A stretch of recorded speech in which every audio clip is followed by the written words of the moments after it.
Today we're going to take a look at the spotlight on profit per agent. Now, before we look at the profit per agent KPI, we're going to take a look at the expenses per office. This is critical because if we're not allocating expenses per office, we don't know the overhead per office. If we don't know the overhead per office, we don't know the expenses per agent for the agents that work in that office. So we're going to take a look at expenses per office, and then we're going to look at profit per agent. Okay.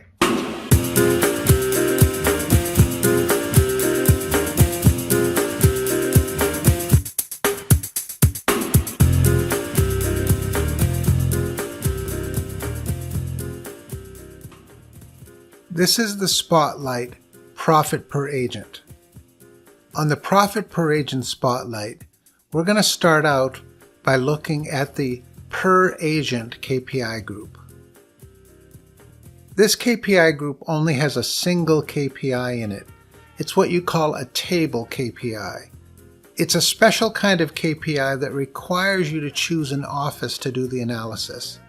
So for this reason, I'm going to go to this KPI group, again called per agent, and I'm going to pick one of my offices. Now let's take a look at the data that this KPI reveals. In the first column, I see my agents' names, and then in the second column, I see the company that they work in. The third column shows me the office in that company, but here is where the important information is. In the company dollar column, I see the company dollar that I've made from each of these agents, and in this case, I'm using it the profit per agent in the prior 12 months. So this is the 12 months prior to this month. This is the company dollar that I've made from these agents. The billing column shows only the profit I've made from them for billing. This is very important. If I bought an advertisement for the agents or signs for the agents or a newspaper subscription or something, and the agent paid me back what I purchased for them, that's not profit. I bought them something and they paid me back. In the billing column is exclusively charges that you give to the agent that are not a pass-through expense. So this might include private office rent, or it might include subscription dues for belonging to your office or an association fee. Now, if I combine how much I've made from the agent's company dollar paid from their closings with what I bill them for, then I get a good picture of my total income for the agents. But think about this from a profit and loss point of view. Total income is not net profit. So this is how much income I have collected from each of these agents. But they work in an office, and in that office there's overhead. If I take the overhead for that office and divide it by the agent count, I see what the overhead per agent is for just having the office open. So that's what it's costing me on a per agent basis to simply have the office open. So after overhead, this is how much profit I've made net from the agents. Now, agents that don't even earn enough money for me to cover the overhead for the office where they sit, they're net negative. They show in red, and in the net column, I show how much money I have lost on this agent. Again, if the total income from the agent doesn't equal the overhead for keeping the office open, then I can see here how much money I've lost by having that agent work for me. A couple of takeaway and considerations for this KPI. First of all, if an agent has been close to break even and has only lost you a little bit of money, they maybe don't need to be fired.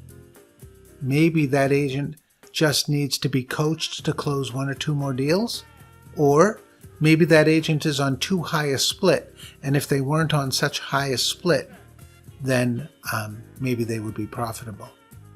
The other consideration, and it's an important one, if you have a lot of agents that are net negative, it probably doesn't cost you anything to fire them. If they're not making you any money, Firing them doesn't cost you anything.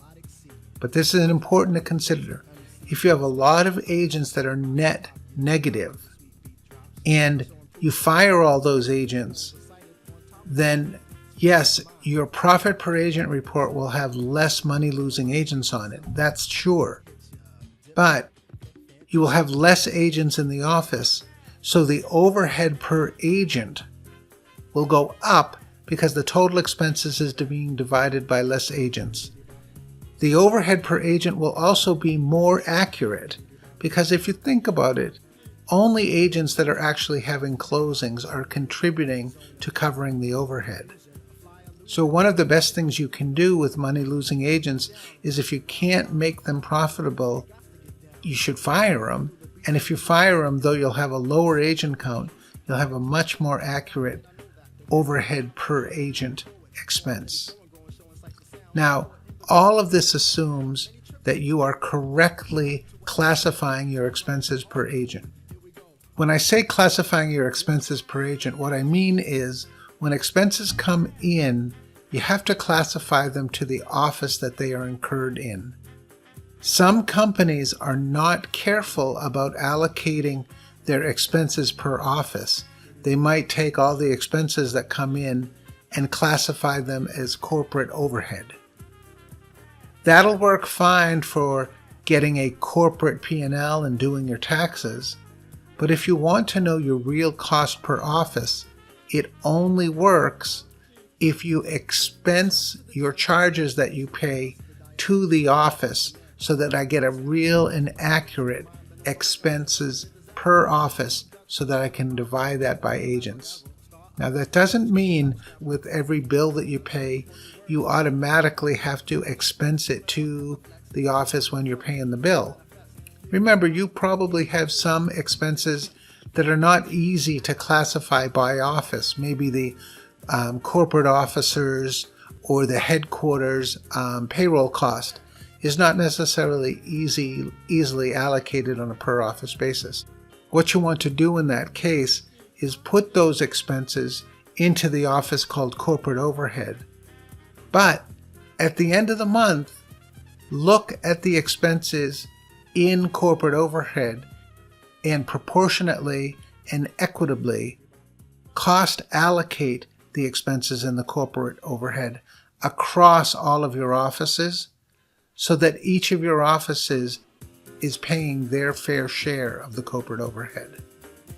In this way, you'll have good total expenses per office, which will yield good total overhead per agent, which will allow you to have a profit per agent report that is meaningful and accurate.